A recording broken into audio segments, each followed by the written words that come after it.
All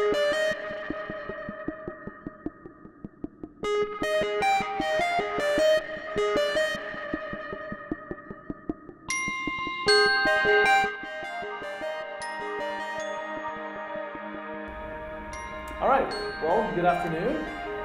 Did you guys get enough food? What was for lunch today?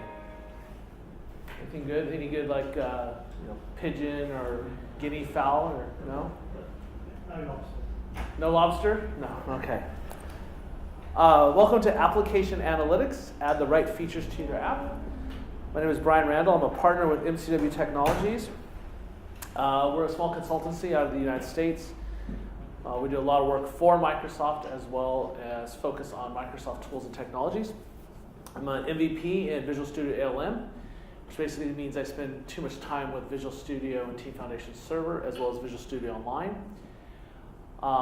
As a member of Pluralsight's technical staff, I'm working on a course on Visual Studio Online, and if I ever get it done, my editor will die of shock. And last but not least, I co-authored Professional Application Lifecycle Management with Visual Studio 2013 with some friends this year. And if you go to the link, you can get it from amazon.co.uk. And I've been saying the same joke, but yeah, if you buy it, I might get 25 pence. But hey, it's a good doorstop also. So, email address, Twitter handle, blog address in case you have questions afterwards. So I have a question, excuse me. Are you going to do any programming on a screen? Yes, I am. Okay, thank you. Well, I'm not programming. I'm just going to show demos and stuff. Okay, thank you. So we're going to talk first about application analytics in general, very briefly, and then we'll look at two different solutions that are available that are optimized for the Windows developer space, but also cover cross-platform. So when we think about application analytics, right, it's a type of a business application software if you think about it. At the end of the day, it's about gathering data and being able to analyze that data. The key is that this data often comes from a very technical aspect, and then it's coming from our application's behavior on top of a system. So it contains system information, not necessarily business metrics. And the whole idea is that we want to be able to measure this data so that we can adapt and change our applications to respond more effectively both to environmental issues such as system failures, network unavailability, hard drive failures, disk space issues, etc., as well as to have the right form and function that satisfies our customers' needs, the people who use our software. And so when we think about it, application analytics integrates application usage data, app-centric analytics software, and heuristics integrated into development and operations. And that's probably the key thing. Properly done analytics are something for both development and operations, to the point that in modern teams who are thinking about DevOps, analytics is a core component that drives your team, it drives your practices. So, why do you want them? Well, you want to know if your application is available, right? And if you think about an application today, I put it in quotes because an application for many of us today is multiple things, right? The days of an isolated desktop app are long gone. Interesting applications are connected to something, right? As we went through the evolution of software, we started building software on monolithic mainframes, and we got things like mini computers. And the PC era that brought the power to the people, so to speak, but we still were fairly disconnected. In the early 80s, we started having bulletin board systems and people dial in with modems. And then we hit this point where for years, there used to be magazines, and most of you have a few gray hairs, but some of you look fairly young. And that these magazines are paper, you buy them at newsstands, and they talk about computers, which is crazy when you think about what we have on the internet. But in the day, I remember there was a magazine called LAN Magazine. It was all about networking, right? They talked about Novell Network and all these things, right? That was a big thing to have PCs talking. And then, of course, in the 90s, this crazy thing like the internet just totally exploded. Today, our number one technology device is usually a mobile phone. And what I always ask people, how interesting is your mobile when it's disconnected from internet, when it's in airplane mode, so to speak, right? Maybe you can play a few games, but anything interesting that brings you data and provides you with current information requires connectivity to some kind of backend service. Location data is a combination of GPS data and accessing things like Google Maps services, for example, or Apple or Bing, whatever floats your boat platform-wise. I could pull up my Windows phone, but that would just be rude. Fundamentally, an application then is often multiple pieces of software working in concert together, and thus there's different things that affect their experience and their availability for users. So we think about just the common example of a phone talking to something in the cloud. There's typically some kind of service, some web service. Now, it might be REST-based, and with all the cool kids, it could be an older, Microsoft ASMX, WCF, or any other type of service out there. Hell, you could be using sockets. The point is, you have a device trying to connect out to some endpoint. That endpoint's availability affects the availability of this app for the user, to the quality of service, the way it can function. And so we definitely need to know when things are not available, and more importantly, why, so we can prevent that from happening. We also want to know if our application is performing. Is it meeting its SLA? Right? SLAs often can be formal, or it can be, this thing's just slow, right? And nothing worse than my wife will be yelling at me. She'll go, I've got 5 bars, why is it not working, right? She has some basic understanding of what should happen, right? If she doesn't have connectivity, she at least knows, okay, that's the root problem. But once she has connectivity, why is it not working, right? But SLAs are even more complicated to the point of availability. For example, going back to my poor wife, it's usually my fault, mind you, but because it always is. But she'll go to work with an online baking site, and we have children, and so for a lot of you with children, you know that sometimes it's late at night when you get things done. And so she'll often go and try and do some online baking thing at 10, 11 o'clock at night, our time. We're on Pacific time. And what happens is, for some reason, a lot of banks and things decide to do service windows at that time. By then it's 2 o'clock Eastern. And they think, well, no one's going to be doing baking at this hour. Oh, but my wife is. And my general advice response is usually I hear cursing coming out from her little cubby hole because the stupid site's not available, right? And so we need to know if it's performing. Are we meeting an SLA, and are users happy? And then finally, we're thinking about, is your application succeeding? And this is much more subtle. The first two often can be gathered through existing mechanisms for data collection and logging that we have, as well as simple ping tests, right, for a service. Is it there or not, right? That's all we care about. SLAs get a little more subtle because of things like how long does it take to make a service call, right? And that might call a call to the service, which calls a database. But then down here we get to the, is it doing what our users want? Are users happy from the standpoint they're getting the features they need? And are we providing the services that who we think our customers are? For example, being from the States, obviously we have a large demographic market by just sheer population and size of our country. A lot of software comes out of the US, but we're not the largest market by far, right? China is the largest worldwide market for services and technology.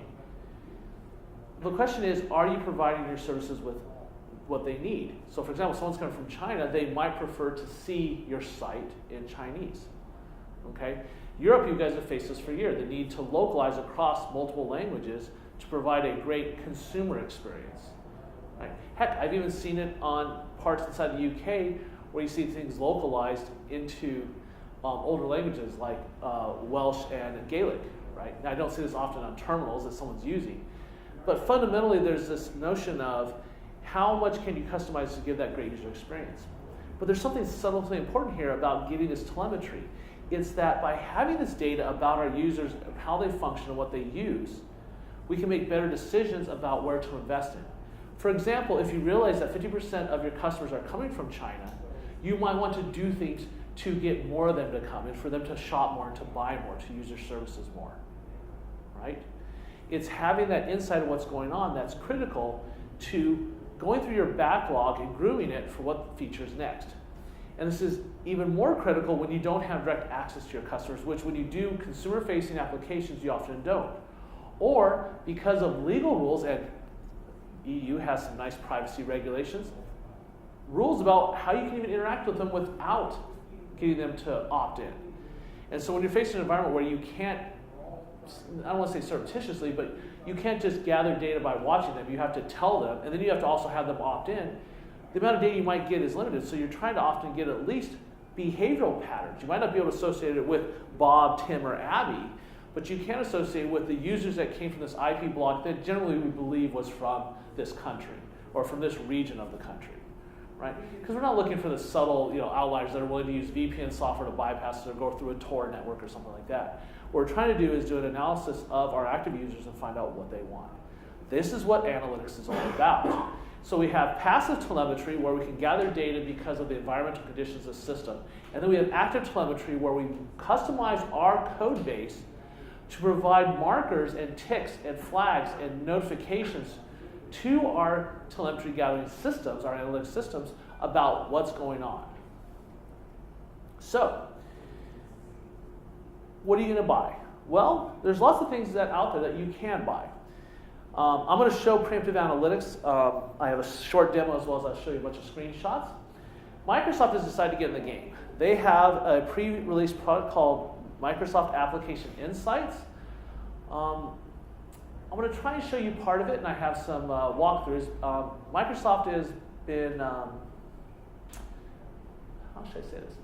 Microsoft has been actively listening to customer feedback in their preview release. In addition, they've been evolving their online services platform, and in doing so, that means they've reset some of their tooling to where right now is probably one of the worst times to demo it, and I'll explain why. But I can really show you what they've been doing and where they're going with this. Other ones that I'm just going to mention, but I'm not going to show, New Relic. New Relic has made its name in the web space monitoring. They've got some really nice stuff. Datadog's another one. Splunk. Splunk is well known in the IT pro field as a way to analyze large amounts of unstructured data. It's really amazing how you can just point data and let Splunk hook up into it and search it. A common usage pattern for Splunk is to come in and in the morning just search for the string error in your data that's collected. Because you can go through millions upon millions of log files of information quickly and see those. So that's actually a popular mechanism. Beyond that, though, Splunk has a bunch of analytics and tools you can put on type dashboards and things where you can get more feature-rich analysis. Currently, their model is that they charge by the amount of data you monitor. I think it's per gigabyte or something like that. But they're actively looking at how they can be a bigger player in this space. Xamarin, and actually I should have put pre-release next to it also, just announced last week. So Xamarin is a company in the US that makes software to help you write applications for iOS, Android, and as well as OS X. But they help you do that in C#. And so you can work on your Mac. For example, I can come over here and fire up Xamarin Studio. And this IDE allows me to create mobile applications, and I have a solution you're going to see later right here. So if I open this up, and what you'll see is that I'm going to end up with an editing environment that lets me edit and write C#. This is for an Android app. But what's great about that, they also have a plugin for Visual Studio, which means I can get that same solution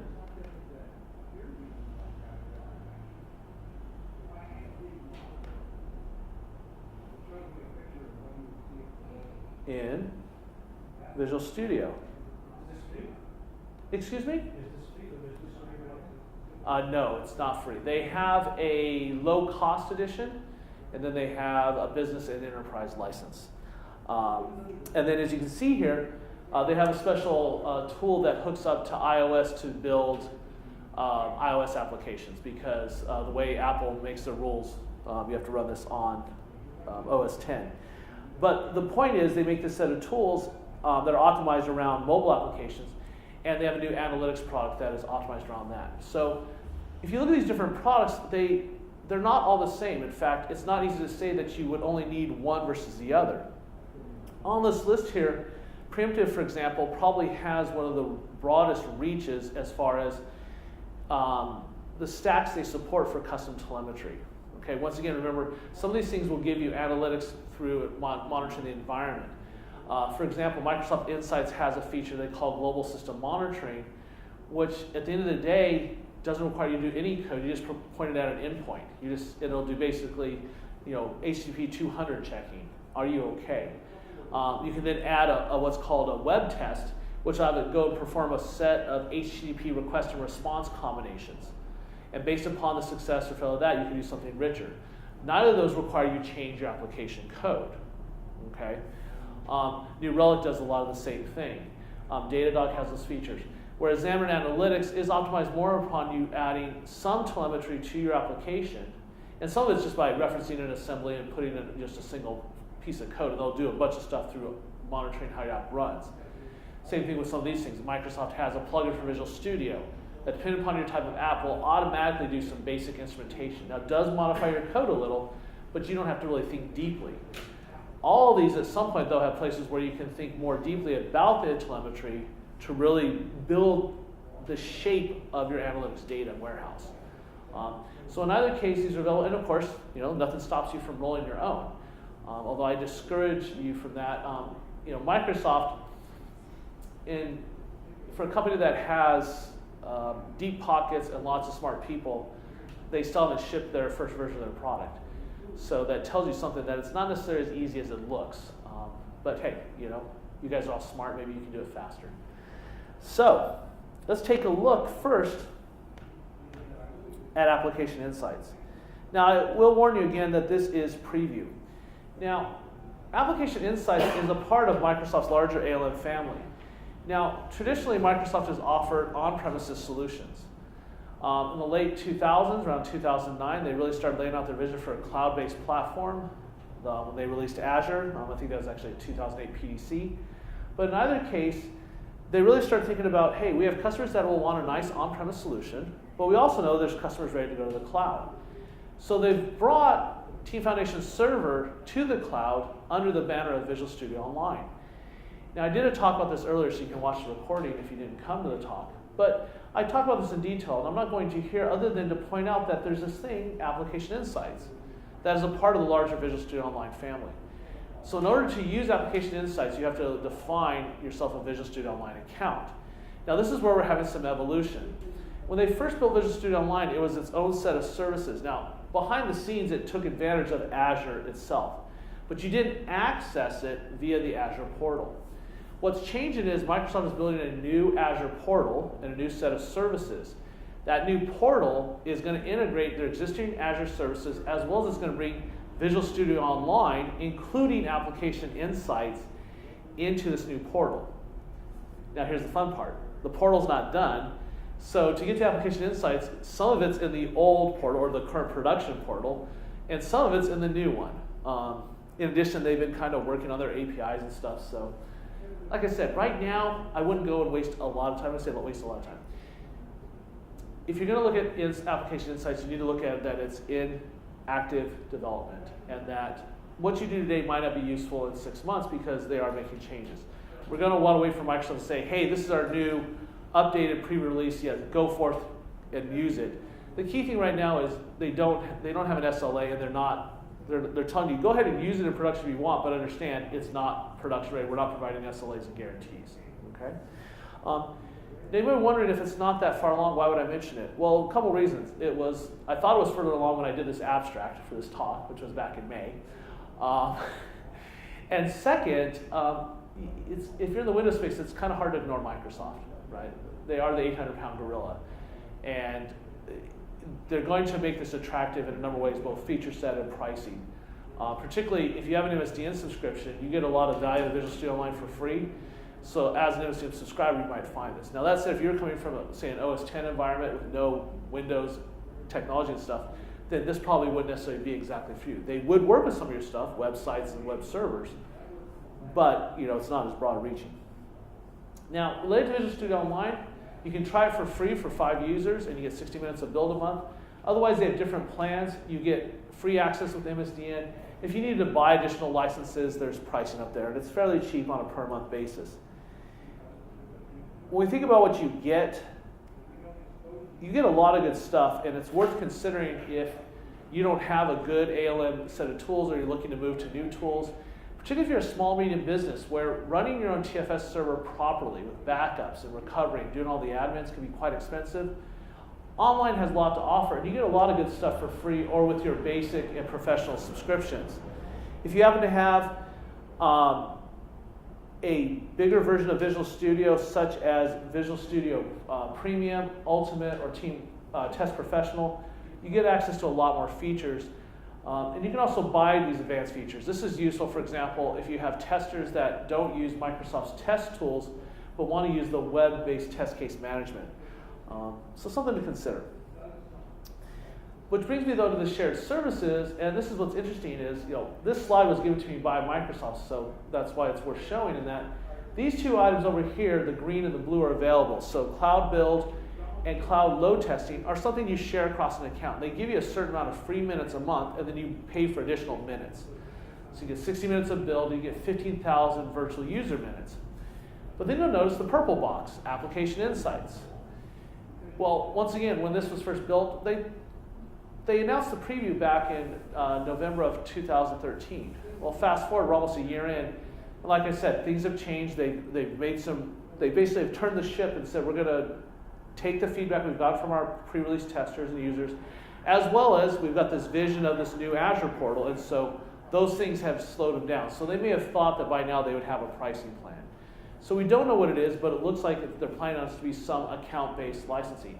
And my guess is, just like with these two, once again, keyword, Brian is guessing here, but you'll get some baseline services for free as part of your account, and then if you use a lot of it, you pay more. And you can look at things like New Relic and some of the other services to see how those pricing models work, right? Number of servers monitored, Splunk's model, amount of data collected that you can search through. There's lots of different ways that they might price it, okay?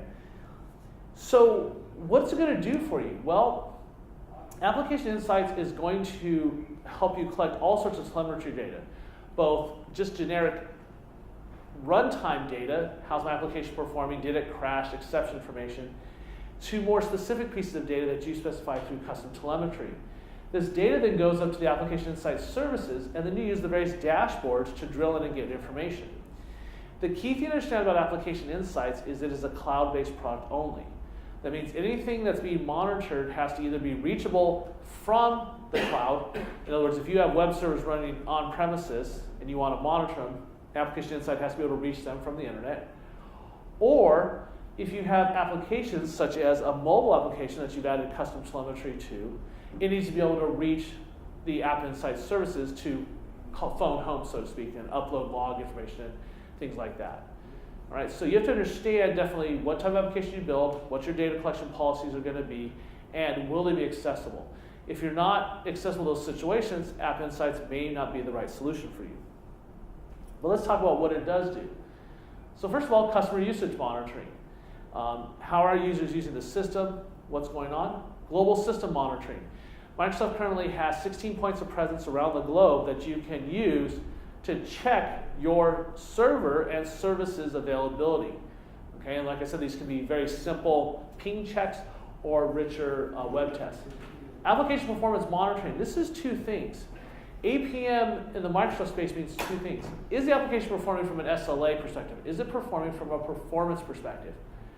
But another type of APM is my application not crashing? And there's sometimes when an application crashes and the user doesn't know, right? In the old days, in the 90s, if you did VB, you did on there, resume next. Right? In C# or Java, you might do try catches where the catch block doesn't do anything, right? We'll just pretend that didn't happen. Nobody's going to notice, right? With APM, particularly when it's monitoring managed code, they can grab that data and give you rich diagnostic dumps that you can then analyze. Actionable data with log mining. So this is, for example, that Splunk category, where we're going to gather all this data and help you drill through it and analyze it and find interesting bits of information. And finally, it has an alerting system so that you get notified when something interesting. You can specify things that you want to get email notifications or other alerts for. So we're going to go through and look and try and find performance problems, monitor availability, get that usage data, and then use dashboards to gather those insights. Now, out of the box, these are the types of applications Microsoft's providing support for. Websites can be really written in anything. It's just a matter of testing the endpoints. If you get a little further into them and you want to do custom telemetry, it needs to be JavaScript, or if it actually is, if you want to get at the code level, they're supporting managed code right now, so C#, VB.NET, things like that. They're supporting Windows Store apps as well as Windows Phone 8 and technically 8.x apps. what about your type here? Well, this is the problem right now with application insights. Is in preview, they've limited their scope. They don't have formal commitments for these type of devices, so iOS or Android. They've also not provided formal commitments to Windows desktop applications or even Windows services. I'll be honest, and I'm on record now saying this, I've said this many times to them, I'm a little frustrated by that because I think that's ignoring a significant market base. That said, I'm hopeful in that as they've taken time because of some of their changes, that maybe what we're going to see in the next update is maybe they've rethought their SDKs. I don't know. If you care about this and you start playing with application insights, use the feedback mechanism and tell Microsoft, hey, I like this, I don't like this, and maybe I want this. In talking to people, I do find a large base likes that they support it. Websites are obviously number one, right? That's websites and web services are a given. But we start thinking about apps, right? It's kind of hard to ignore Apple, right? If you're really thinking about mobile, it's really hard to ignore Android. I mean, between the two, you've got huge, premium brand, and you've got huge, just worldwide usage, right? I know it's quite popular in lots of parts of Europe. I know I've got guys in Germany who do tons of Android work. And so to ignore those, and the market share that Windows Phone has is teeny tiny comparatively. So if you're going to really be a serious player, you might want to consider that. And then the fact that, well, they have a few billion Windows machines, and there's still lots of desktop apps. So once again, Brian's opinion on that. So things we get, first of all, it works at my desk, but doesn't work for the rest of the world. This one's actually interesting, and we're going to see if it'll show up, but I set up monitoring of, I have a website that I have it for historical reasons. It's just nothing interesting. It's just a web server running at my house so that I can get to things. And it's hooked up to an old DSL line. And I keep praying that it's going to get upgraded to fiber, but they've been taking their time, so I'm torn. But occasionally it was going down, so I thought I'd monitor it. And so I could see my availability. I also have it monitoring my company's, MCW's website. And it's interesting to see how it might be okay from one location, but when you add extra delay, say coming across from Japan, I'll actually see lack of availability. So we can monitor from different points of presence to see if things are okay. And what you'll get is these dashboards, and you'll be able to see these charts of time it takes to respond to that particular test and where it's responding from. And you can see these different points of presence we have here, Amsterdam, Paris, San Antonio, London, Japan, Miami, etc. So you can have all these different points of presence checking your site. And once again, there's two levels. I can check a just simple ping test, are you okay? As well as I can run what's called a web test, which goes through and exercises and calls different endpoints and checks the responses. And so you can simulate, for example, searching your site. You can simulate a shopping cart experience and see how your application is performing. And you can have this information over time. You can look at exceptions, load, etc. Now, another thing is going back to that idea that if I have good information, I can use that to groom my backlog. I don't have to do a motion-based feature delivery. I can do fact-based delivery. This is particularly critical in organizations where it's proxies for your customer that are making the decisions. I know what our customers want, or I think this is what we should do, right? And so if you have empirical evidence, it's a lot easier to make decisions based upon that. So for example, here's information where we can gather where people are coming from, in this case, from states in the United States. And we start looking at this chart. You guys don't have to know anything about the states, but can you tell me where you want to put some investment if you're trying to make customers happy? Well, I've got 36% of my customers coming from California, right? I might want to do things, for example, maybe move my service window, to do my wife's example, from 10 p.m. Pacific to 1 a.m. Pacific, right? Because you have a huge percentage of your customer base there. This is data you can only get if you've got, these are decisions you can make only if you've got the telemetry and the data to understand it. Another thing that you have to do is figure out what's causing the problem, right? And so being able to get those runtime logs from different types of applications aggregated to a central location really helps, right? I mean, almost all of our applications have some form of logging, but sometimes it's impossible to get that data. So having a system that automatically collects and puts it in a central location that's easily accessible through things like a web browser is a big win. And hopefully you can use it to see if something bad is happening before it happens. This goes back to those exceptions that are occurring behind the scenes, right? Is my application showing problems that just haven't made their way up to the user experience to where they don't know it? Maybe it manifests itself by slower performance, right? Maybe it manifests itself in the user gets a weird behavior and they get used to it, right? I mean, it's funny to watch users sometimes work themselves away around a bug because they know not to click there first, they know to go there, and they just kind of live with it. And so what we can do is we can get these alerts that tell us, hey, we noticed that your application has thrown 5 exceptions in the last hour. That's not normal. That's above the threshold you've set. Go take a look at it. And it's happening in this data center. So the whole point of the preview is that you create, configure, and test your applications and try it out. You can go download or do it actually now from within Visual Studio and get the VS6, which basically provides you with extra tools to add the telemetry. So it's a combination of things that would be clear. You need a Visual Studio Online account, and then now you need this Azure account. So let's take a look at a couple things. I'm going to show you some stuff live, and then I'm going to walk you through some screen captures to kind of show you how it's designed to work. So we'll see which version of App Insights is going to show up today.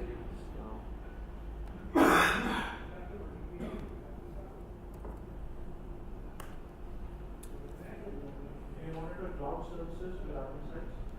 Excuse me? Do you want the cloud services? Yes. So if the services endpoints, you can monitor them. They have an SDK for working with certain types of code, but they don't have a specific SDK for Azure Cloud Services right now.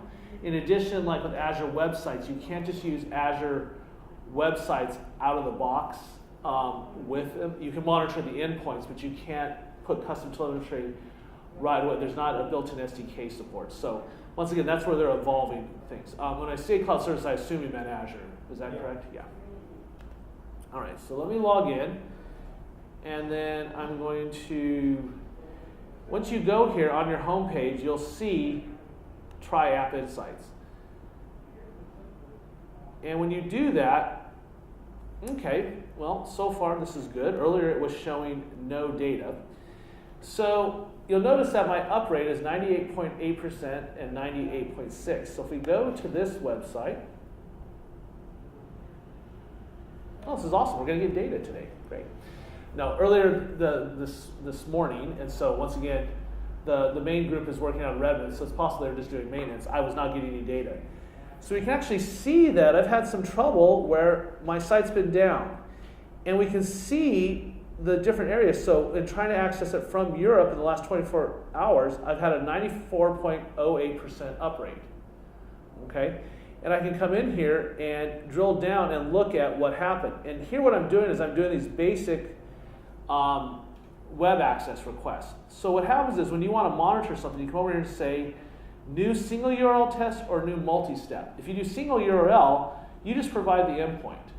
Okay, you give it a name, where you want to connect, and where you want to monitor, what status code you're looking for, and also you can do basic content matches in the HTTP response. Okay? And these are known as what are called synthetic monitors, right? Because it's not a human doing it. If you do the more complicated multi-step, it says choose a file. The file is what's known in Visual Studio as a web performance test. So if you come over to Visual Studio, there is a specific test type. Let's see if I can add one. So let me show you that.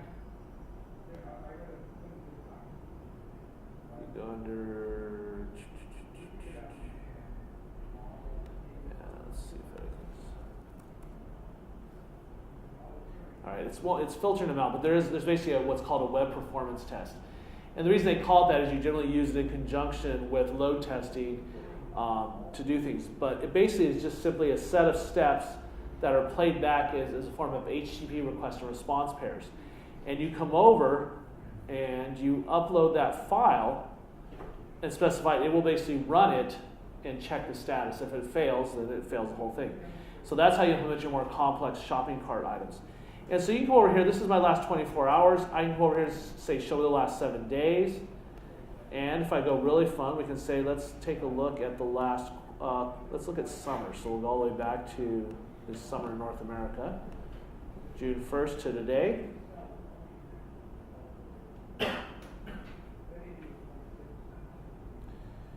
Okay, so part of we see a data drop off, so that's interesting. That's probably an issue with the service. But you see, my availability has been all over the place, right? And I can come in here and drill down.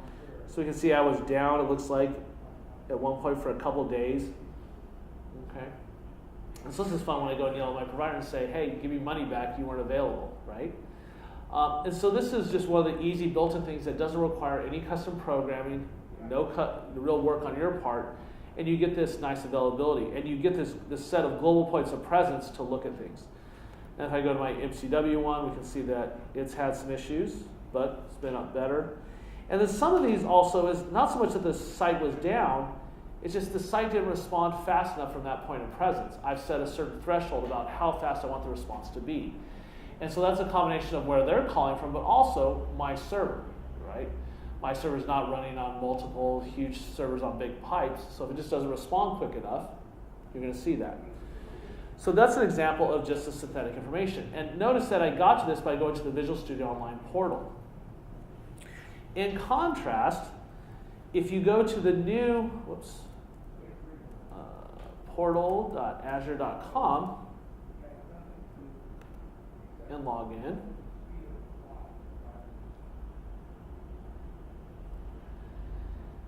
let's see if it'll behave and recognize that account. Come on.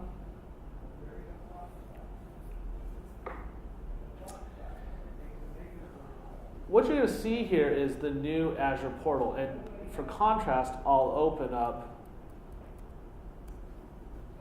the current portal. So manage.windowsazure.com is the current production portal. This is where you manage your production Azure services. That said, Azure is constantly adding new features and services, so it's possible to find that what you want won't be in this portal, because if the services preview, it's possible you'll find it in the new portal. And the new portal, it's very attractively designed. They're trying out some new user experience stuff. I'm still not sold. The jury's still out for me as to whether I like it or not. As a preview, it's got some issues, particularly with managing lots of things. But one of the things you'll see right here is you get a service status for the major Azure data centers. So here's the Northern California, here's San Antonio, here's up in the Chicago data center, here's the East Virginia, here's Brazil, there's the Dublin data center, the Amsterdam data center, we got Japan, and we got a few others out there that Microsoft has available worldwide. So you get their overall Azure availability, and then you can come in here and browse different services. For example, I can go see my virtual machines. I can look at my Visual Studio Online team projects. And going further, you'll see that there is application insights. When you come over here, it'll show you what's being monitored. Now, these aren't mine. These are someone I work with. And right now, these aren't configured to collecting data, but you'll see that you can come in here, and when you do, it gives you a quick start. It shows you how you can add insights to your application. Turn it on for monitoring, add code to monitor web pages, hook into your application, and you'll see you can also install an agent on your server, and then you'll be able to monitor things like service response time, etc. And you can go over here and look at your different instances, and then drill down into the data based upon what you have. So this is where we're kind of in a weird flux, is that I've got data over here, but I can also get data over here as they move to the new user experience. And so that's what you probably need to be aware of most. Now, if we go back to the overview, really quick, we're going to see if some of the other data is available. If it is, I'll show you it here in the real portal. Otherwise, I'm going to go to my demo mates. But let's take a look at my Fabricam extranet. And let's go change the date range. Let's go back to custom. And when I originally put this in, it was back in March. I had a demo all built up. Now, this is one of those UI things that drives me nuts. I know how to type a date. Please let me type the date. But no, I have to use the little calendar control. So we'll go back to March 9th. And that's why it's preview, so I can shout at them. Okay. So now if we go through here and we look at my applications, let's switch to the date, that's fun. We can come see what I'm monitoring. So I've got a server that's available. I can then come over here to my alerts, and we have to go back and change that date. Go to custom. Hopefully it'll remember. There we go. All right, so this one didn't find my alerts. Let's see. This one.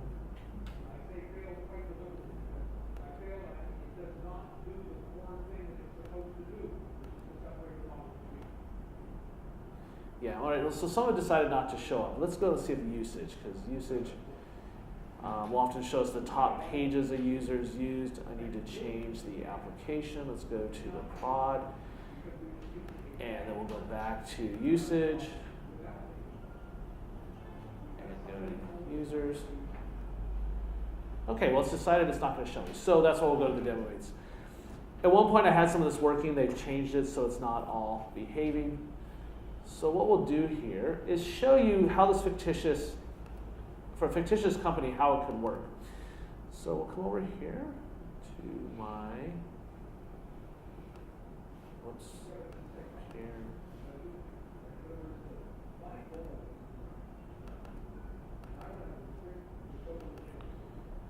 All right, so this is going to walk us through some steps. Let's see if we can get there. All right.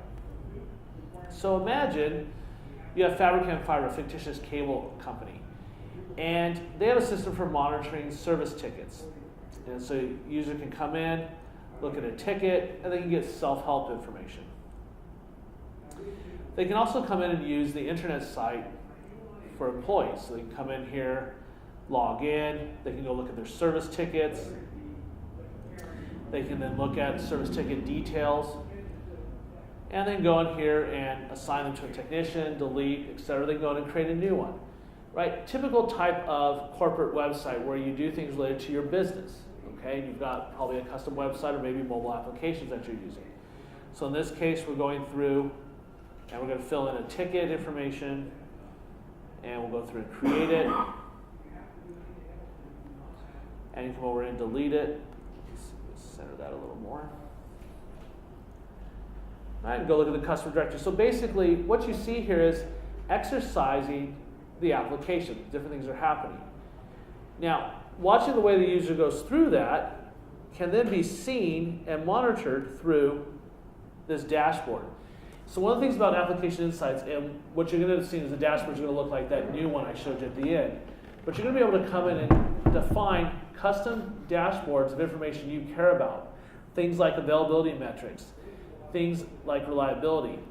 And you can come in and set up different dashboards for different applications as well as different versions of the applications. So for example, we have the extranet site for both production and test, and we can monitor them both with the same set of tools. This allows us to also see the impact of new code changes to the app in our test environment versus production.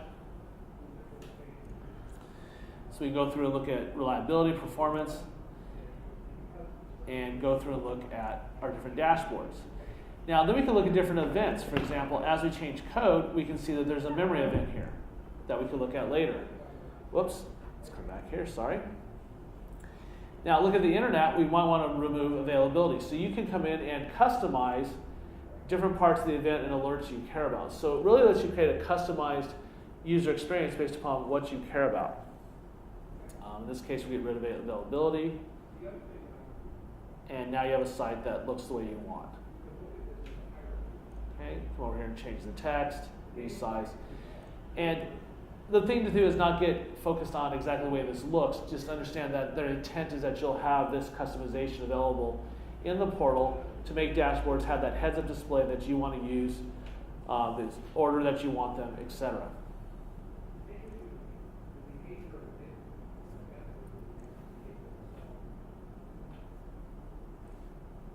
All right, it's almost done. Let's.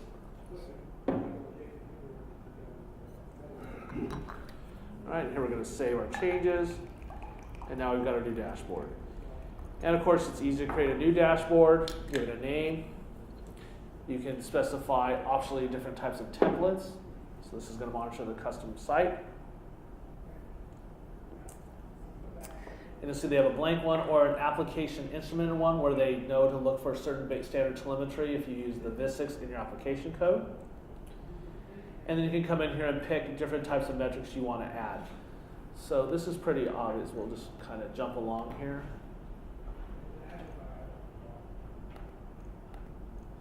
So you go through, set up the options. You can change the color, the subtitle. If you want to inherit from a particular dashboard, so you see we made a blue tile, percentage, make it bigger, go forward and do other types of synthetic adapters. So for example, here's the availability of the landing page. So you saw that when I showed you my real websites, we can come over and add those as a tile, change the name, and now you have that on your home page also. And so you can continue to do this, lots of great metrics. Request rate, page times. Here's our exception rate relative to exception, request rate to exceptions. So you have 100 exceptions of those, or 100 requests, and of those requests, 20 had exceptions. You can see that on a chart, what you're going to see here. So we come over here, finish this up, and now you see this exception rate to request rate, drag it down there. So you see a nice chart about how you're doing it. With the red line being exception rate, we're not having any exceptions, which is what we want. So now you can go over to applications. You can see the applications that are being instrumented. You can see some standard KPIs for response time, as well as if you have multiple servers, you'd see it across those servers. If you go to your servers tab, you'll get a list of all the servers that are being monitored. And the way you can do that is there's basic monitoring, as well as you can install the Microsoft monitoring agent inside there. This allows you to get richer telemetry data, as well as if you're using it, you can get IntelliTrace data from your managed code. This is showing you how an alert can come in, how you can get the details. And if it's hooked in with the agent, you can actually get the source data. Here's an example of some of the synthetic monitors, showing you monitoring a website. I showed you that earlier, like with my website. And so we'll jump along through here. Site outage, site restored. You can use multiple monitors. As I mentioned, simple ping ones, as well as richer operational tests. Red values indicate the failures, and so you can look at those in more detail. And lots of different points of presence. And we'll go forward that. And lots of good detail there. Almost there. Look at spikes. Look at the good. Look at the get service. So you can look here that a standard set of requests worked, but then there was a failure on this one. This one returned an internal server error. So this is an example of running the synthetic test that does multiple steps. And now you can say, open up that internal error. If you have Visual Studio Ultimate, this will give you an IntelliTrace log. This is the web request log, not the IntelliTrace log. And this will show you what the error was and let you drill down and even see the data that was passed that caused the error. So that's giving you that extra insight into the data. So the summary level, as well as the ability to drill down into it. This is just more points of presence. You get to see the stat tricks on that as well. Not for that one. That one was just showing you a failed web test. I'm going to show you the IntelliTrace one in just a second, which would show you the call stack. All right, so here we start looking at server and application performance. And here's we start looking at how the application is responding, how it's performing both from a speed perspective, things like CPU usage, we see network, memory usage, but also things like exception rates. Here we see SQL Server and other dependencies, statistics related to that, number of calls, time for calls. We can see that there's significant SQL Server activity up there. We can drill down and see response time. We see these different spikes, and these are all points that you can then drill into based upon what you're monitoring. So there's your response time distribution. Most requests are pretty fast. In other words, they're under 50 milliseconds.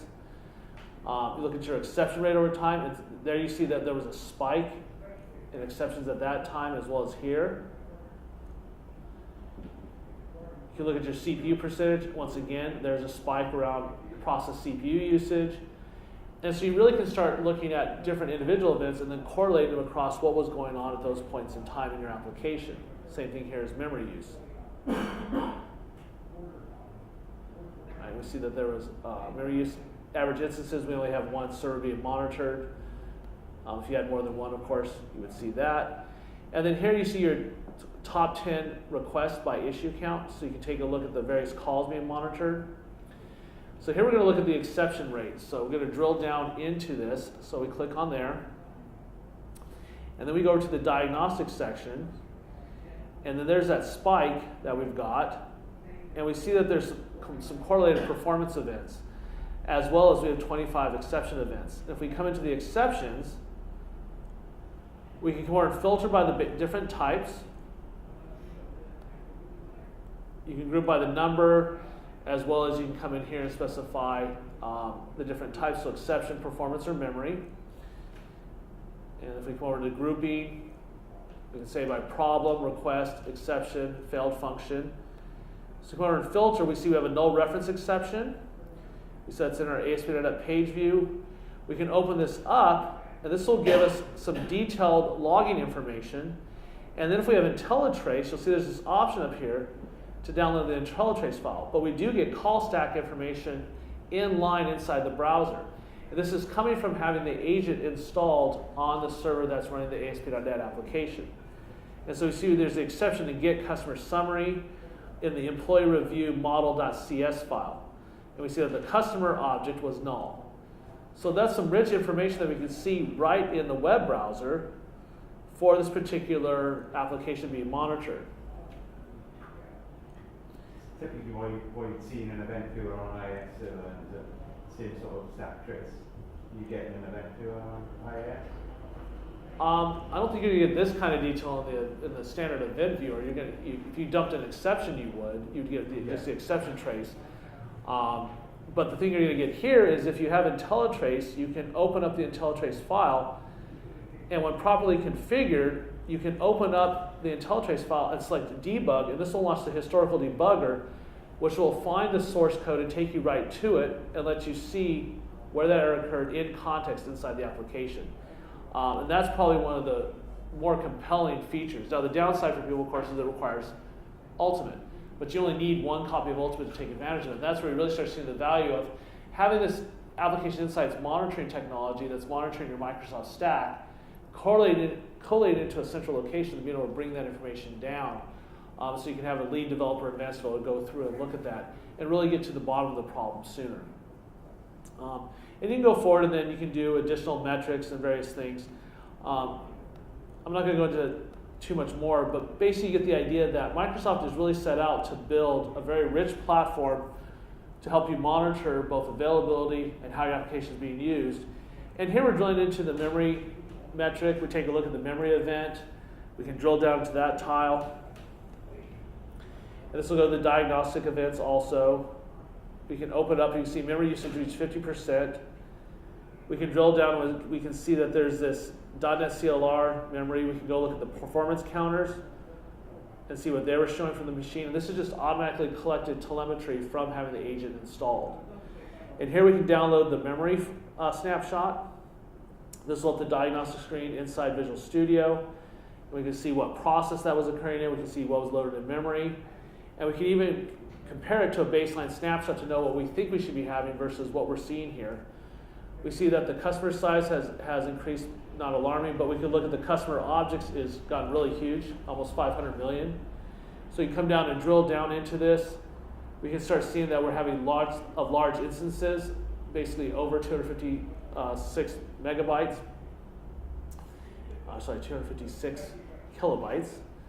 So those are on the large object heap, which is basically a managed version of a memory link, right, where you're having objects that can't be easily garbage collected. And so, once again, they're really looking at how can they give you a lot of stuff for free, short of going and customizing your application code. You can then go in and go to the point of adding calls in C# or JavaScript inside your application that then post additional metrics back to the system. So these are relative sections about who's been using it, different features that are being used, different pages. You can update the chart. Look at different page views. You can also track different deployments. They know that when you've updated the code base, so you can track that as a point in time. that here's one update, here's another update. You can see your performance over time to see how an update affects your application's availability and performance. Here we're drilling down into individual activities, hourly trends. Then we have a spike in users. What are they doing? Individual application events can be logged. Here we have requested service tickets. So remember, this is a service ticket application, so I would add application-specific domain data into our collection process and correlate that data down to something that translates to the business use, not just the core functional use of the code. And so we go through and see the different operations. So you see edit, create, and delete operations are individually tracked as units of work in our system. Okay? And we got more sessions, lots of good stuff here. Here we're seeing how long it takes per page. And then finally, this is where I showed you a little bit how you can look at individual unique users, how many users per day, daily users. If you drill down further, you'll be able to get information like what type of operating system they're using. Here you see their new versus returning users down here in the corner. All right, so here we have some new users, the blue. These are all returning users, and then some more. We have more sessions, but they're not very active. And we go through there. You can pin to your dashboard, of course. You can look at authenticated users versus anonymous users. This helps you start looking at loyal users because you have cookie data to know that they've been to the site or that they've logged in. And so you can see that information, and then you can drill down and look at operating systems used. Here we see Windows Server 2003, different copies of Windows, some OS 10 users, some Windows 7 users. And you notice over here we have a lot of different breakdowns, screen resolutions, the network they're coming in, devices they might be using. Okay, so here we see 1680 by 1050, different browsers that they're using. So once again, another set of data that's available about who's using your application and from what type of environment. Are we providing the application support for those environments that our users are commonly using? It's one thing to tell people what browser they should have. It's another thing for what browser they'll try and access your website with, for example. So those are all things that can be gathered and get insight. As you see, location, language being used. For example, here, the point is we've got an unknown language, 54%. We got Dutch, French, and German being used. So obviously we have a large international audience, so we want to think about localization and customizing the content for those particular types of users. So at the end of the day, right, Application Insights is really trying to be your one-stop hub. Probably the biggest issue I have with it is that they've limited their scope to a specific subset of popular applications. So take a look at it. It is in preview and consider it as a possibility for your applications. Now that said, what if you don't want to go to the cloud, right? One of the big problems with Application Insights, besides its immaturity and that it is a new product and its limited scope, is that you have to accept that Microsoft's going to have all the data hosted up there, and that applications that are being monitored have to be cloud accessible one way or another, right? Either you have to be able to call out, in the case of, say, from an application or device, or in the case of things like GSM and global points of presence, you have to be hanging out on the internet so they can reach you. So if you have things that are in a private network or need more control or you need broader application support, you might need to look to an alternative vendor. So Preemptive Analytics is, Preemptive is the company and Analytics is their product. They are a Microsoft partner, so they work closely with Microsoft to the point that Microsoft has put part of their analytics tools in the on-premises version of TFS. And in fact, Preemptive is Microsoft's go-to partner for analytics if you want an on-premises solution. So right now they view themselves less as competition and more as complementary and having some unique offerings. And yes, there's places where they do offer direct competition. One of the key things though is if you look at the app support, they support all the Microsoft modern things like stores, Windows Phone, but they support also regular .NET applications, C++, JavaScript app. They support iOS and Android. I'll show you in a moment support for Xamarin Android. So they've got very broad platform support. They support even Java.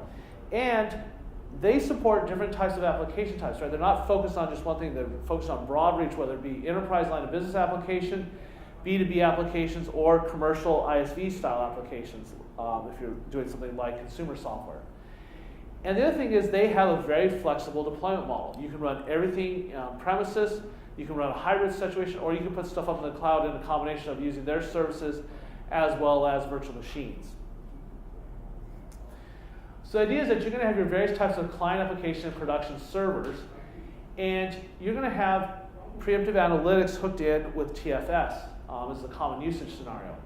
And what happens is this allows you to link information coming in from your applications via the analytics hub and be able to translate those where necessary into TFS bugs and work items.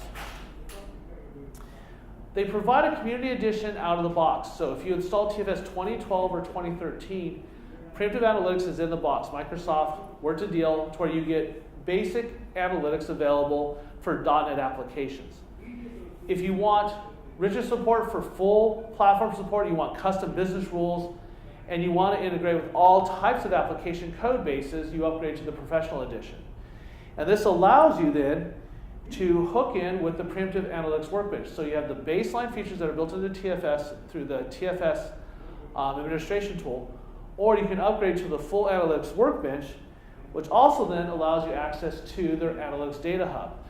And the analytics data hub then allows you to put an endpoint out there so that all the data can be collected and then viewed through the various dashboards and tools. So you get to use both preemptive tools as well as integrate with TFS. They've got really deep integration that they've got hooked in through the server as well as in Team Explorer. Now this is a 2012 screenshot, but it works the same in 2013.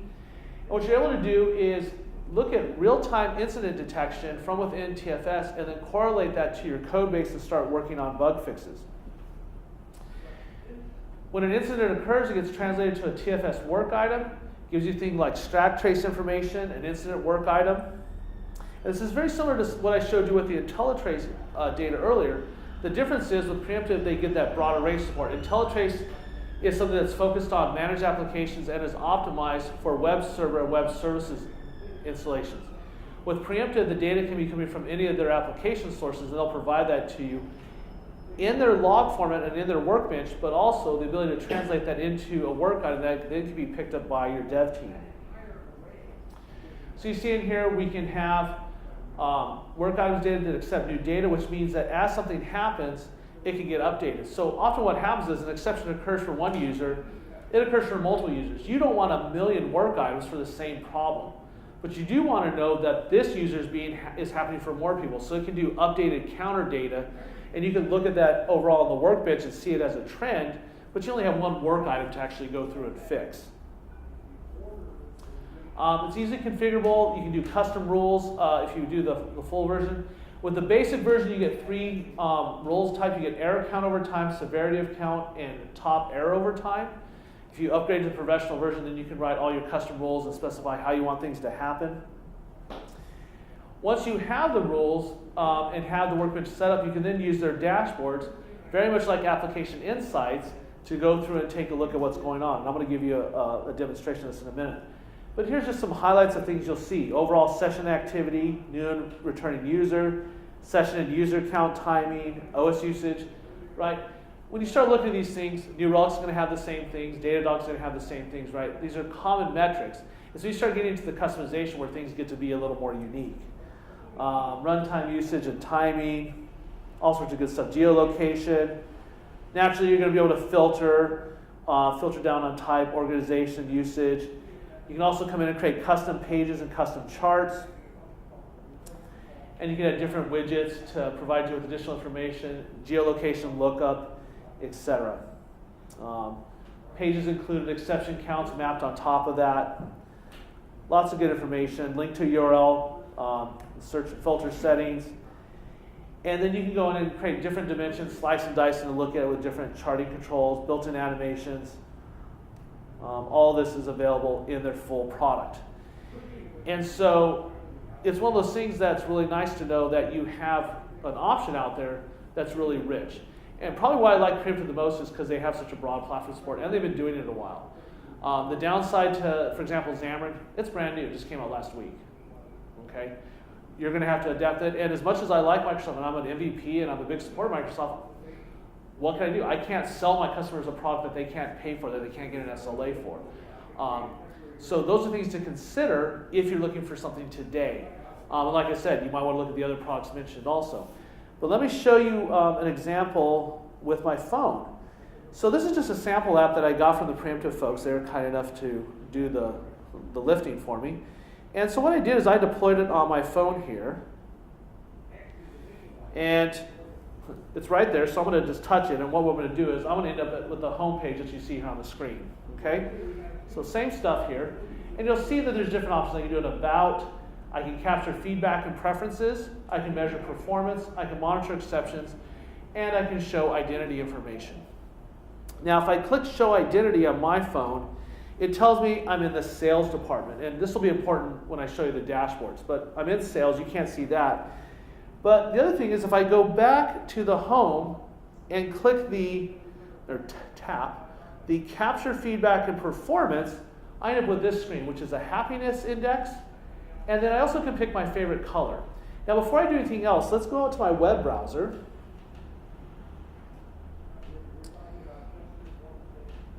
And let's go over here to the workbench. So we're going to load the workbench up.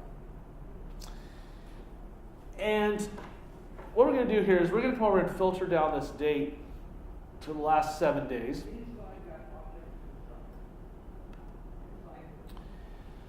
And we'll see that it looks like I've been in here. And so today I haven't done anything, so 0. And if we come down here, we'll see a few things, right?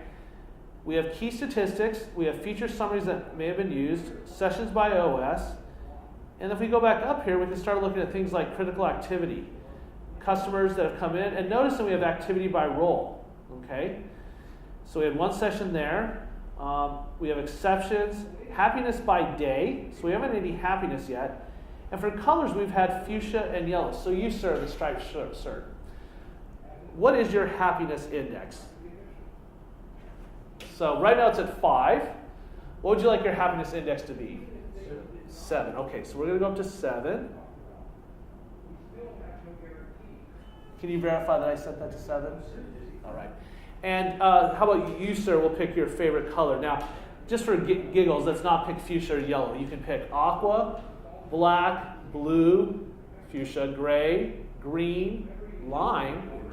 You go for green, okay? So I'm going to tap OK, and so we'll get green there. And then I'm going to hit Submit. Okay, so thank you for submitting. And what's going to happen here is this is making a post out the crowd, so it's going through this phone system, it's going out to the internet, and it's going to the server. So in theory, if we refresh, notice the sales count went to 2, happiness index went up to 6.96, so 7, and then notice there's green. Real-time analytics for your application that you can monitor in real time if you want. I can even come over here and monitor exceptions. I can do a handled exception, I can do a thrown exception, and I can do an unhandled, which was simulated, and that information will show up over here in exceptions. Okay, we'll do a refresh. This might take a moment, but I can also get the exception data in real time, and this is hooked up to TFS so that I can then go look at the exception data in there. I don't think I remember my password, so we might have to do something about that in a second. Let's see if I can. You mean Visual Studio Online when you say TFS? No, I do not. This one is actually using TFS. They have not integrated yet with TFS Online. So they have TFS in a VM up in the cloud. Okay, you'll have to excuse me for a second. We're going to do, and I apologize to the recording. It's going to pop out for a second. 2 seconds while I get my password. You can see my screen? Nice. I'm less worried about you guys. I mean, it's a demo. It wouldn't be horrible. I just don't want it in perpetuity, forever, so to speak, on the internet, on the video. Like I said, it's a demo. We could change it, but who knows what else you might see in my password manager. All right, let's see if login worked. Okay, great. So that worked. Get rid of that. We'll put it back. Okay. And we're back. So let's do a couple of things. Let's make this there. So let's go over to the exceptions here. Let's refresh, see if we got some data. Oh, look at that. We have data. There's my unhandled exception, right? Our exception count went up, right, because I did this earlier. And we can see the different exception types and that they happen today. Once again, all real time. Now behind the scenes, we've had this exception. The first exception, the one I pushed the top one of the button, and I'll show you the slides. It's, if you come through here, it looks like, whoops.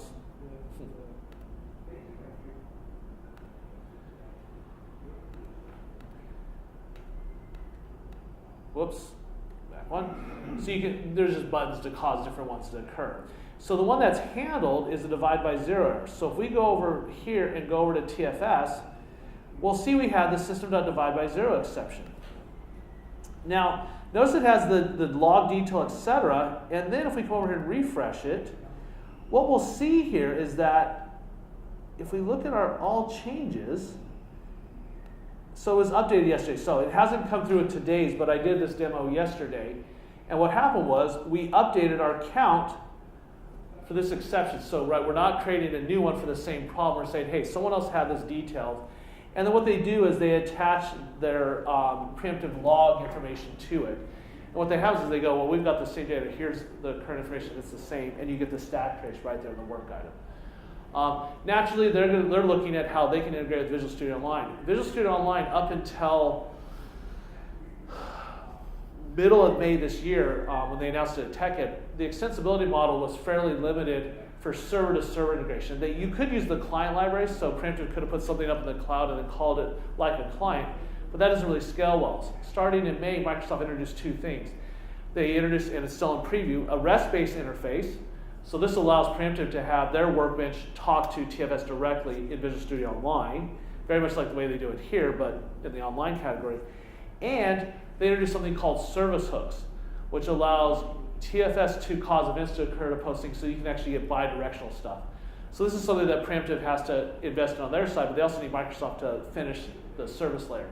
Also, Preemptive is looking at how they can integrate into application insights. Because once again, there's things that obviously they're doing that Microsoft's not going near. They're not going near Java right now. Microsoft has not made no formal commitment to iOS and Android.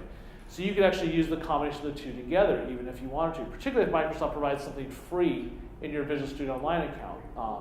So it's really nice to know that you have these choices.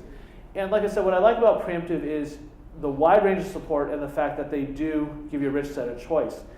While we're here, here's the actual source code for this. This is C# code.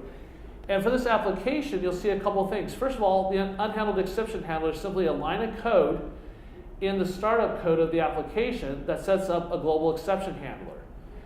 In the client factory, we can then handle things like exceptions, and then we call their client and report the exception. That makes the call out, and you just configure the data of where your endpoint is. And then in the case of the feedback, you saw there's our slider, and here I can gather the data, and then we come down a little further, and you'll see it calls the feature tick method, where we specify, hey, feedback was submitted, and this was, in this case, the happiness index, and here was the colors that were picked. And that information just got pushed up through the cloud, went to their, not the data factory, the data hub, and once it was in the data hub, it was immediately available to the dashboard in real time. So you have that real-time availability as well as obviously the analytics over time, that perpetual history that you can use to look at things. And then I just have a couple screenshots of the workbench here for you to look at as reference. But fundamentally, right, Application Insights is about helping you understand your application better and your users better. And by understanding your users better, it helps you define your goals and kind of provide a better guided roadmap. Users will ask for everything, and they'll tell you that they want everything. Microsoft's user voice is littered with that. But one of the things that helps Microsoft make decisions is not just things like, here's what I told you I wanted, here's not what I voted on I wanted, but here's what I'm really using. Right? You know, Microsoft, people will wonder, well, Microsoft will cut a feature. It's heartbreaking when it's a feature you use and like. I've had that happen. But then they'll say, well, you know how many users used it? You know, they have what they call SQUIM data, which is when you start Visual Studio, it asks you if they can collect some anonymous telemetry. And by the way, you really should. It really helps them a lot. That data goes in to help both analyze performance problems, but it also lets them see what gets used. You know, Microsoft, as big as they are, doesn't have unlimited resources to give us new features.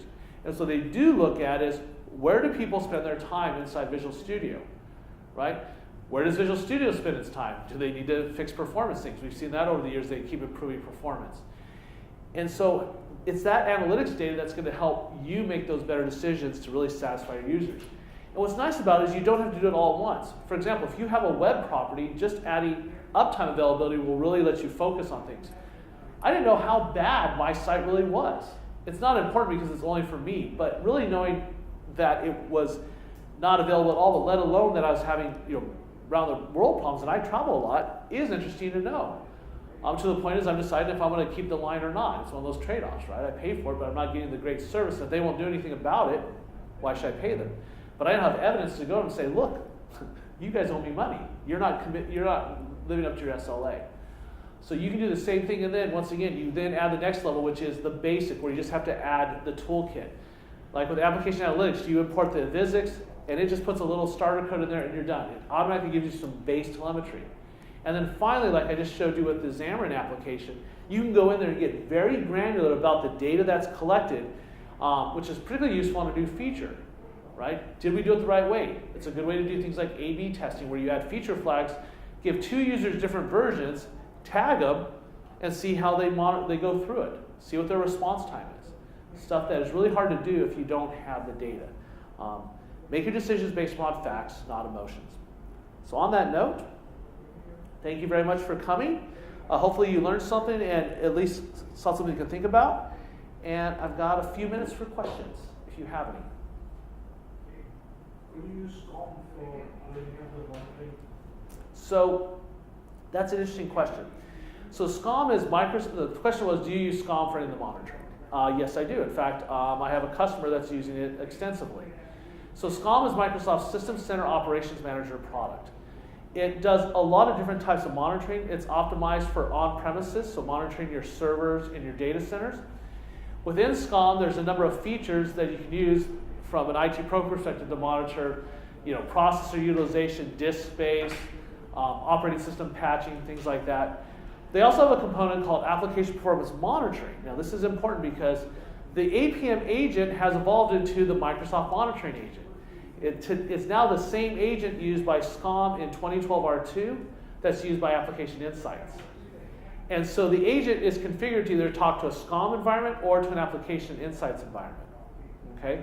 So if your stuff is all within a private network, you would want to use SCOM plus the agent. If, on the other hand, your servers are internet accessible, you'd want to use the MMA agent and have it point to Application Insights. That's Microsoft's vision, basically, and how that will work. Long-term, it's interesting to see, right? Application Insights is obviously still evolving rapidly, and we're due for a new SCOM update, so we'll have to see. Now, I know Microsoft released a couple weeks ago as part of the Windows 10 preview, they did release a preview of System Center. I have not even had a chance to read what's supposedly in there, so I don't know what they're doing on that point. But that is an interesting area. But SCOM is definitely a great solution today for on-premises solutions. And the APM feature is really useful if you're monitoring ASP.NET websites, ASP.NET web services, WCF services. And one of my customers is using it. And it's proved to be very helpful. It actually helped them find a weird bug that they weren't aware of. And because of the APM data and that stack trace and everything, that rich detail that they were able to get from IntelliTrace, they were able to find out where they were getting a bad piece of data passed in that wasn't being validated. And it just saved them a lot of effort. So it's really been something they're using. And they're looking to use it even more in their next generation. So they actually have an old generation of their product that used WCF services and had a rich client front end. Their new version is all web-based and modern, and they're moving to a bunch of REST-based services. So they're getting usages out with their old services, and they're planning to use it for their new services. Now for them, they're an interesting quagmire in that the original plan was to stay the way it was, which is private network, VPN access. But now they're looking at, well, this cloud thing isn't going away, maybe we should look at that. So it'll be interesting to see what they do. But yeah, they're using SCOM today, and I think it's a great solution if you have a combination of the expertise and the willingness to get it set up correctly. The biggest thing with SCOM is that you don't just drop it in a day. It requires some thought, and ignoring things like licensing. It requires some proper setup. And to be honest, getting the APM stuff is interesting. I typically allocate a 3-day consulting gig to get APM configured and running for customers because it is fairly complex, but it's not impossible. Well, what about alerting? We spoke a lot about monitoring, but what about letting someone know when things go wrong? In what case? All the things I've showed you have different alerting mechanisms. They all will do email. SCOM does email. TFS does email alerts. Visual Studio Online does email alerts. So I can't speak to all the products. I do know with the Microsoft products, they don't do it out of the box. However, they all support a notification hook in, so TFS and Visual Studio Online.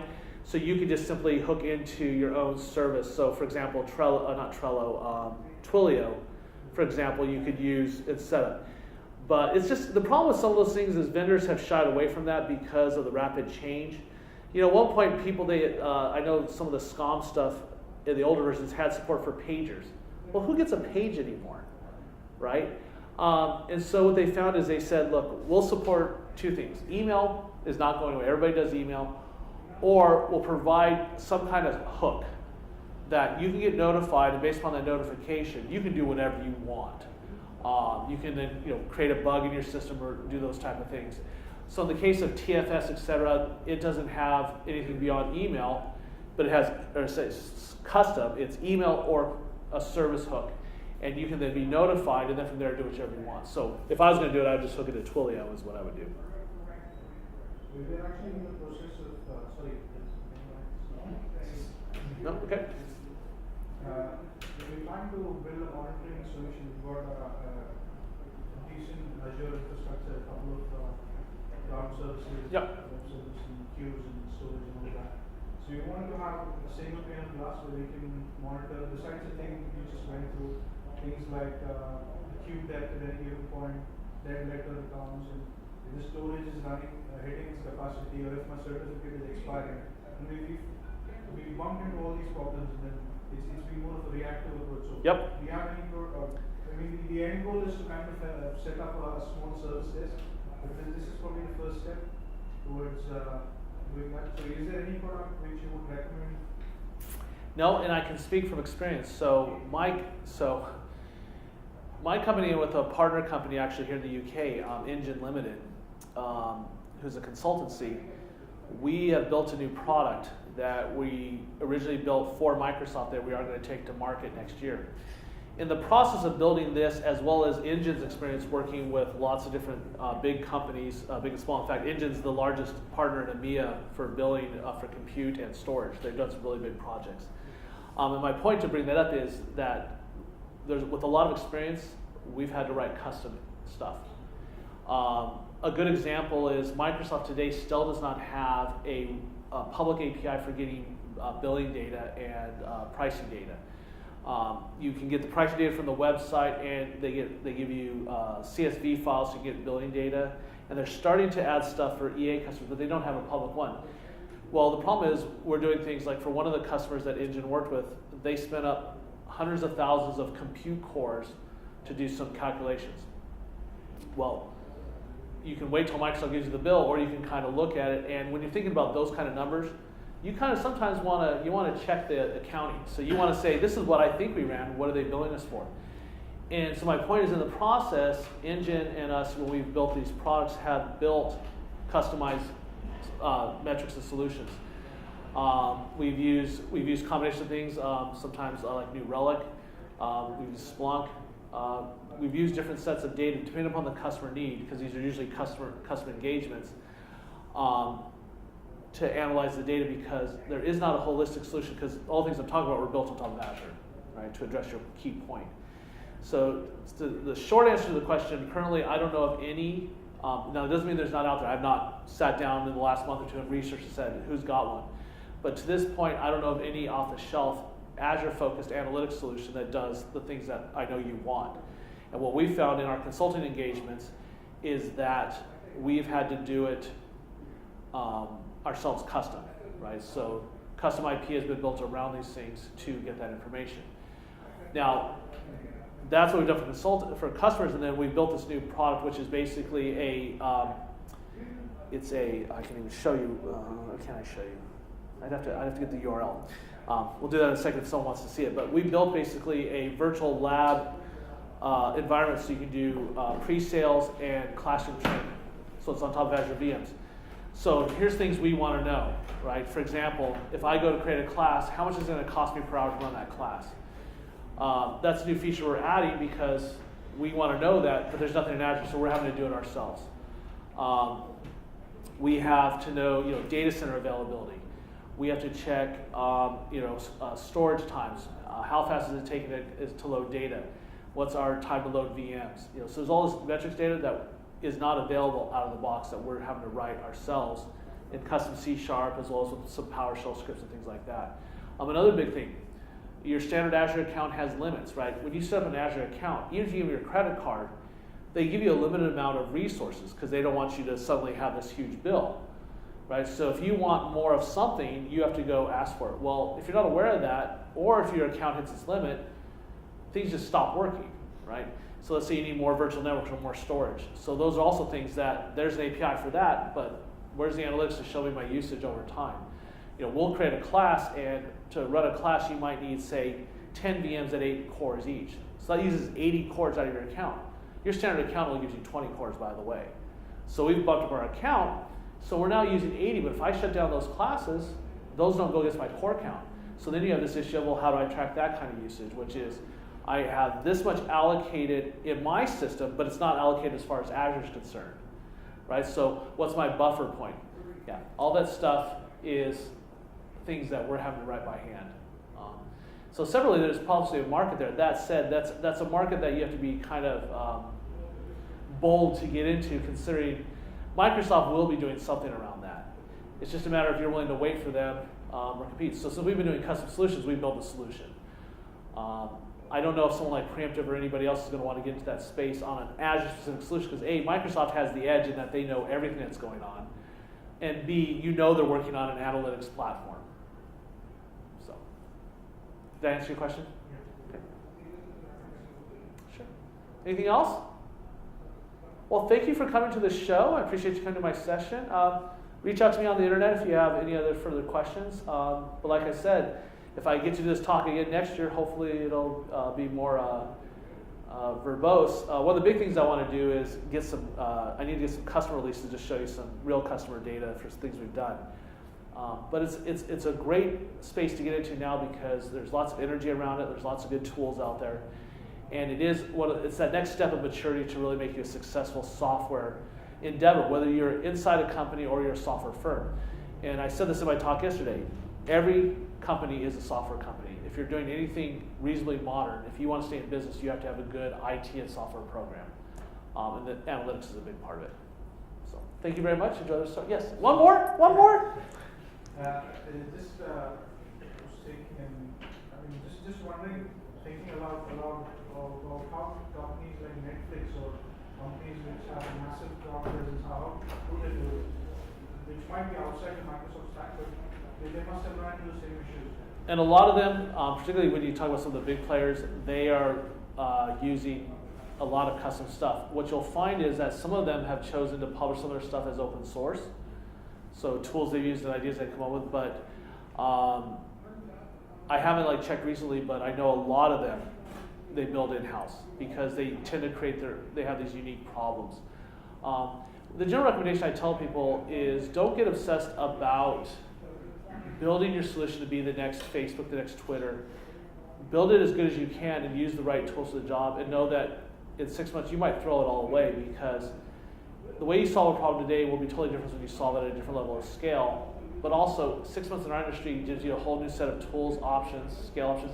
Microsoft, for example, just last month released a whole new set of servers that are available that give you better performance, right? So just by switching servers and paying a little more a month, or I mean a little more a minute, you now get 3 to 4 times the performance, for example, on certain situations. Those are things that you can't be omnipotent about. So you have to be very agile. And so when it comes to these tools, sometimes you'll write custom, other times it's easier to buy. It really depends. But you'll find the bigger firms. I know Facebook, for example. They've written their own compilers. They've done some of their own stuff to the extreme. So you got to be careful looking at the big shops, unless you could work for one. I don't know, but the point is, for those really big shops, they tend to have evolved into the world they have, which is a combination of homegrown and some off the shelf. But a lot of them are looking at taking the combination of open source and then adding their own special little bits of pixie dust to it. Thank you.